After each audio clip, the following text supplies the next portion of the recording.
por décadas, criou uma predisposição, né, nos adolescentes e nos jovens de irem para a faculdade bovinamente. Né? A gente fala, vai para a faculdade, é o objetivo de toda a escolaridade. Né?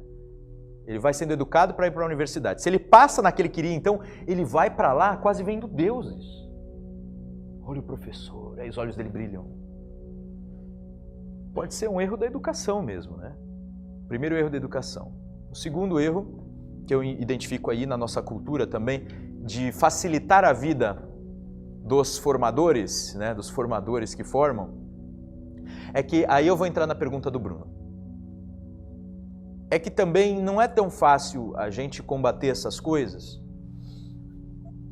só mostrando os erros mais pontuais deles, como esses que eu mostrei. Né? Política estudantil invadindo universidade, professor em sala de aula que não domina seu conteúdo, que tem medo de pôr aluno para competir, que não gosta de competição porque é coisa do demônio. Todas essas ideias, professores mal formados, professores sem tanta vontade de agir, e alguns professores eu até entendo, trabalho de manhã, tarde, de noite, de madrugada, mas ainda assim eu nunca vejo desculpa para trabalhar mal. Enfim, eu acho que você pode ser sofrido, mas daí a você comprometer crianças e adolescentes é um egoísmo muito grande. Mas não sei da realidade de todos.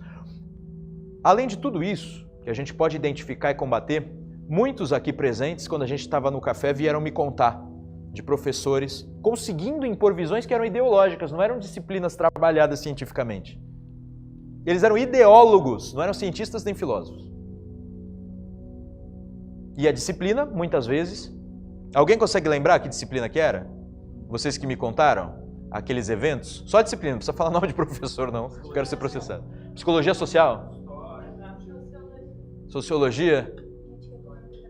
Política econômica internacional?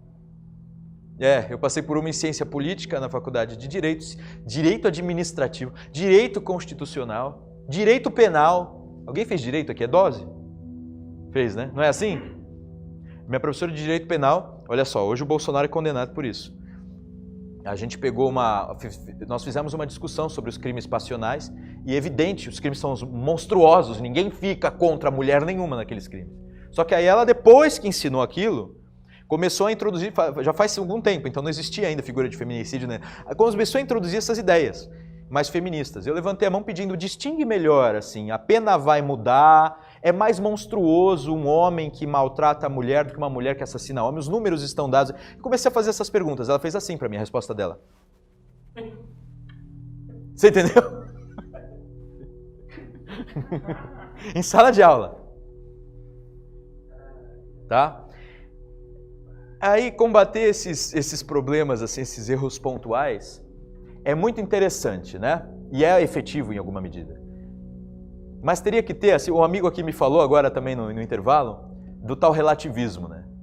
Nossa, em várias escolas do Brasil inteiro, hoje algum professor disse que a verdade não existe, ou a verdade é de cada um. Eu ouvi isso. Eu respondi parecido, graças a Deus eu segui mais ou menos o caminho que você apontou. Que ele diz, a verdade, cada um é cada um e a verdade é aquela de cada um. E se você não obedece à verdade que ele está expondo no ato, você é uma espécie de monstro, não é verdade? Ninguém pode levantar a mão. A verdade é que, a minha verdade é que eu acho que a senhora é uma jumenta. Não vai dar certo. Mas se todo mundo fizesse alguma coisa parecida com o que a gente fez, né, de levantar a mão e perguntar, mas isso que a senhora está dizendo não é uma verdade? É uma coisa tão simples.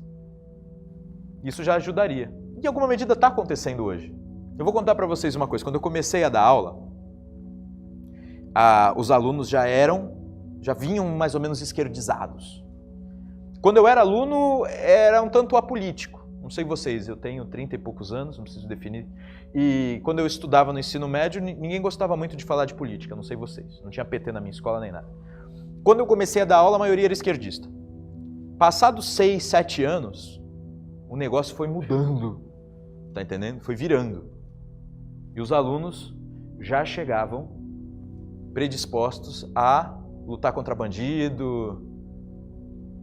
E, inclusive, quando eu explicava a história sem a luta de classes, eles gostavam. A coisa está mudando. E agora, o que pode ser muito mais eficaz do que isso? aí eu trago a resposta ao Bruno, né? O Bruno tinha me perguntado por que o Olavo tem uma certa predileção pelos ficcionistas em detrimento dos historiadores e de outros escritores, né?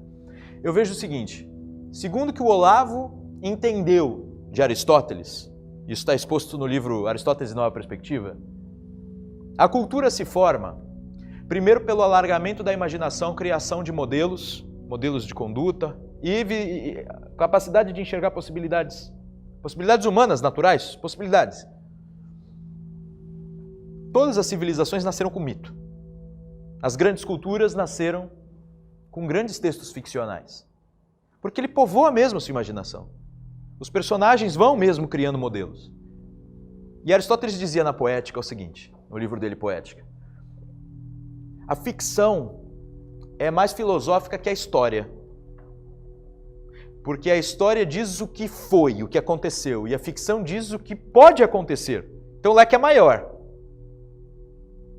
Então se você vai para a ficção, você pode dar exemplos de heroísmo até maiores. E você pode dar exemplos de baixeza humana, de maldade, crueldade também maiores. Você aumenta a capacidade imaginativa do estudante. Então seria um primeiro estágio. Quantas pessoas estão desenvolvendo ficção sem esquerdismo? É difícil, sabe por quê? Eles conseguiram aparelhar o Estado, conseguiram aparelhar os meios de financiamento. E, como eles já fizeram isso faz muito tempo, eles aparelharam as escolas de escritores e de poetas.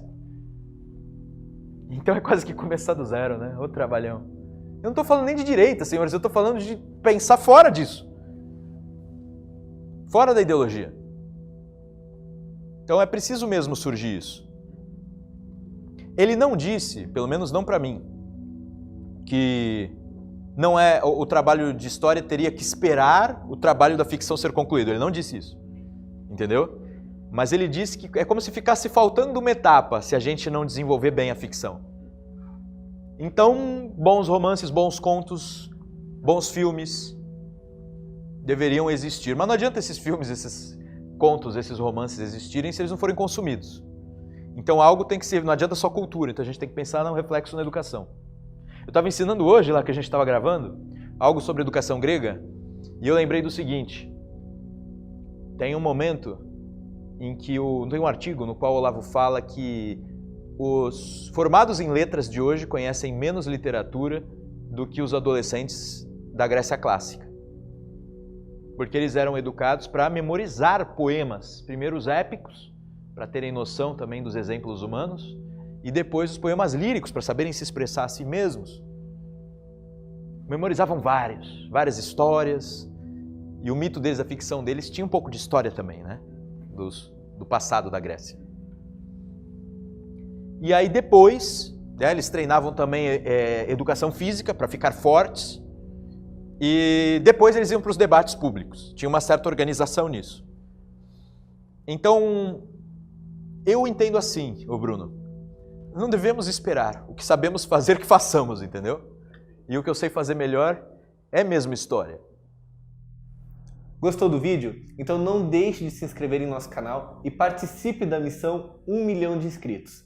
Se chegarmos a 1 milhão de inscritos até o final do ano, estaremos sorteando todos os quadros do Congresso Brasil Paralelo e, além disso, sortearemos 100 assinaturas.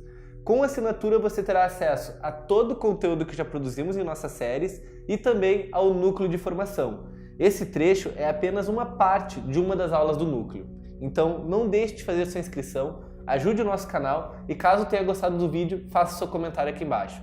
Compartilhe e vamos seguir juntos. Obrigado!